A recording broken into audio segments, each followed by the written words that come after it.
Мен бир жеринде эле Жазкожоевич тактап коелучу. Силер жанагы бул жерине жазып атасыздар, жанагы 22-берененин 2-пунктундачы. Мэрдин кызмат ордуна талапкерлерди кесиптик ишти жүзөгө ашыруу үчүн зарыл болгон көзөмөлдө мамлекет тилди билиш керек.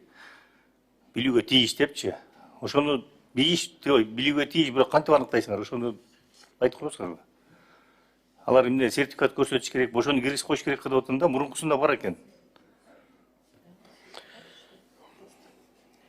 Буну Нурбек Өрбекович сиз менен биргеликте иштеп чыгып, экинчи окууга сунуш киргизсеңиз, кабыл алып киргизебиз. Анда Ал мыйзамдан алып коюп атышпайбы? Аны мурункуда болуп атпайбы сертификат дегенчи? Кыргыз тесттен өткөн, бул эме мамлекет тилди билдирүү деңгээлин аныктоо сертификаты бар экен мурункусундачы. А мында ошону алып коюп атышпайбы? Ошону кайра киргизиш керек го биякачы.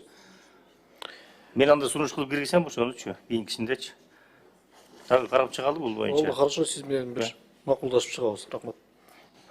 Рахмат.